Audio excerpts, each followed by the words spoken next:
Hi friends, എല്ലാവർക്കും എൻ്റെ channel taste and ടെക്കിലേക്ക് സ്വാഗതം.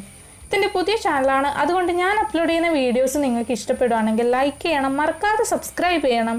പിന്നെ തൊട്ടടുത്തുള്ള ബെല്ലൈക്കണും കൂടി എനേബിൾ ചെയ്ത് കഴിഞ്ഞാൽ ഞാൻ അപ്ലോഡ് ചെയ്യുന്ന വീഡിയോസ് നിങ്ങൾക്ക് നോട്ടിഫിക്കേഷനായി ലഭിക്കുന്നതായിരിക്കും. അപ്പോൾ ഇനി നമുക്ക് വീഡിയോയിലേക്ക് കിടക്കാം. ബോർഡ് യൂസ് ചെയ്തിട്ട് കോക്കനട്ട് ബട്ടർ ഒന്ന് ഉണ്ടാക്കി നോക്കാം. അതിന് ഞാൻ ഈ ഒരു ബോർഡയാണ് ഇവിടെ എടുത്തിട്ടുള്ളത്. ഇനി നമുക്ക് ഇതിൻ്റെ തോല് ഫുള്ള് കളയണം. ഈ ഒരു ബ്രൗൺ കളറ് നമുക്ക് ഫുള്ള് കളയണം. ഇത് ഞാൻ യൂട്യൂബിൽ നോക്കിയിട്ട് തന്നെയാണ് പഠിച്ചത്. അപ്പോൾ ഞാനിതൊന്ന് ട്രൈ ചെയ്ത് നോക്കി. ട്രൈ ചെയ്തിട്ട് എന്താ റിസൾട്ട് എന്ന് ഞാൻ ഒന്ന് വീഡിയോ ഷൂട്ട് ചെയ്യാൻ വിചാരിച്ച്.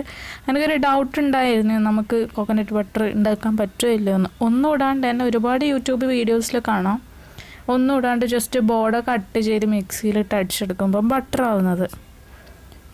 അപ്പോൾ ഇങ്ങനെ ഫുള്ള് തോല് കളഞ്ഞെടുക്കുക. പിന്നെ നിങ്ങളൊരു കാര്യം ശ്രദ്ധിക്കേണ്ടതെന്ന് വെച്ചാൽ, ഇത് മുറിക്കുമ്പം നല്ല തിന്നായിട്ടുള്ള പീസായിട്ട് തന്നെ കട്ട് ചെയ്യണം. കാരണം നമ്മൾ മിക്സിയിലിടുമ്പം മിക്സി വടക്കായി പോകാൻ ചാൻസ് ഉണ്ട്. അപ്പം നല്ല തിന്നായിട്ട് തന്നെ കട്ട് ചെയ്തെടുക്കുക. അപ്പോൾ ഈ ബോർഡ് ഫുള്ള് നമുക്ക് തിന്നായിട്ട് കട്ട് ചെയ്തെടുക്കാം. ഞാൻ കാണിച്ചു തരാം. ഈ ഒരു തിന്നസ് വേണം, ഇത്രയും തിന്നായിട്ട് തന്നെ കട്ട് ചെയ്യണം. നിങ്ങൾ തിക്കായിട്ട് കട്ട് ചെയ്തിട്ടുണ്ടെങ്കിൽ മിക്സി വടക്കായി പോകാൻ ചാൻസ് ഉണ്ട്. അപ്പോൾ എന്നിട്ട് തിന്നായിട്ട് കട്ട് ചെയ്തിട്ട് നീളത്തിൽ കട്ട് ചെയ്തിട്ട് പിന്നെ ചെറിയ ചെറിയ പീസാക്കിയാൽ മതി, വേഗം കട്ട് ചെയ്ത് കിട്ടും. ഇനി നമുക്കിതെല്ലാം ഒന്ന് മിക്സീൻ്റെ ജാറിലിട്ടെടുക്കാം. വലിയ മിക്സി ജാറോ ചെറിയോ ഏതോ നിങ്ങൾക്ക് ഇഷ്ടമുള്ള ഏതോ എടുക്കാം. എന്നിട്ട് നമുക്കിതൊന്ന് അടിച്ചു വെക്കാം. ഫസ്റ്റ് ഒരു 2 മിനിറ്റ് അടിക്കുമ്പോൾ ഇങ്ങനെ ഫൈൻ പൗഡറായിട്ട് കിട്ടും. ഇങ്ങനെ നിങ്ങൾക്ക് അടിച്ചിട്ടുണ്ടെങ്കിൽ ഇതാണ് ഡെസിക്കേറ്റഡ് കോക്കനട്ട്. ഡെസിക്കേറ്റഡ് കോക്കനട്ട് ഉണ്ടാക്കണമെങ്കിൽ ബോർഡ് ഇങ്ങനെ കട്ട് ചെയ്തിട്ട് ജസ്റ്റ് ഒന്ന് മിക്സിയിൽ കറക്കി എടുത്തു കഴിഞ്ഞാൽ നിങ്ങൾക്ക് ഡെസിക്കേറ്റഡ് കോക്കനട്ട് കിട്ടും. ബോർഡ് യൂസ് ചെയ്തിട്ട് ഇങ്ങനെ കറക്കുകയാണെങ്കിൽ ഇതിൻ്റെ അകത്ത് ബോർഡിൻ്റെ അകത്ത് വെള്ളമൊന്നും ഇല്ലാത്തത് കൊണ്ട് തന്നെ നമുക്കിത് ഗ്യാസ് യൂസ് ചെയ്തിട്ട് ജസ്റ്റ് ഒന്ന് ഡ്രൈ ആക്കേണ്ട ഒരു ആവശ്യമില്ല.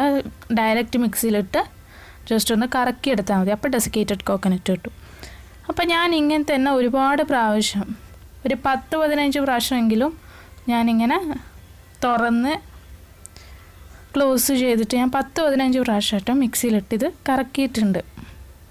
കാണാം, ഇപ്പോൾ ഞാനിത് കറക്കിയിട്ടും ഈ ഒരു ഫൈൻ പൗഡറിൻ്റെ രീതിയിൽ തന്നെയാണുള്ളത്.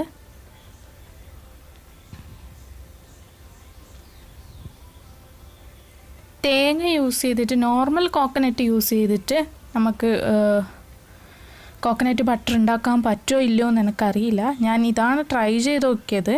അപ്പം നിങ്ങൾക്ക് കാണാം, ഞാൻ ഇത്രയും പ്രാവശ്യം ഇത് ഇട്ട് അരച്ചിട്ടും ഇത് നല്ല ബട്ടറിൻ്റെ ഈ ഒരു ഫോം ആയിട്ടില്ല. വേറൊരു കാര്യം ശ്രദ്ധിക്കേണ്ടതെന്ന് വെച്ചാൽ, നമ്മൾ ഈ കോക്കനട്ട് ഇടയ്ക്കിടയ്ക്ക് ഇട്ട് അരക്കുന്നത് കൊണ്ട് തന്നെ മിക്സി വേഗം ചൂടാകുന്നുണ്ട്. അതുകൊണ്ട് തന്നെ ഞാൻ ഒരു പ്രാവശ്യം അരച്ച് പിന്നെ ഒരു 5 മിനിറ്റ് അത് തണിയാൻ കാത്തു നിന്നിട്ടാണ് ഞാൻ അടിച്ചെടുത്തത്. അപ്പോൾ ഒരുപാട് സമയം എടുക്കും. ഞാനൊരു 40-40 മണിക്കൂർ എടുത്തിന് ഇതൊന്ന് ഇത്രയും ഫൈനാക്കി എടുക്കാൻ വേണ്ടിയിട്ട്.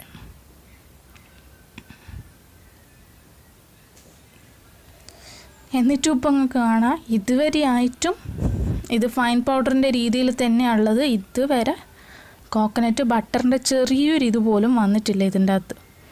അപ്പോൾ ബോർഡ് യൂസ് ചെയ്തിട്ട് കോക്കനട്ട് ബട്ടർ ഡയറക്റ്റായിട്ട് നമുക്ക് ഉണ്ടാക്കാൻ പറ്റൂല. ഇതിൻ്റെ അകത്ത് എന്തെങ്കിലും ആഡ് ചെയ്തിട്ട് ഉണ്ടാക്കാൻ പറ്റുമായിരിക്കും, പക്ഷേ ഇങ്ങനെ ഉണ്ടാക്കാൻ പറ്റൂല. ഈ വീഡിയോ ഇഷ്ടപ്പെട്ടിട്ടുണ്ടെങ്കിൽ ലൈക്ക് ചെയ്യണം, ഷെയർ ചെയ്യണം, സബ്സ്ക്രൈബ് ചെയ്യണം. Thanks for watching.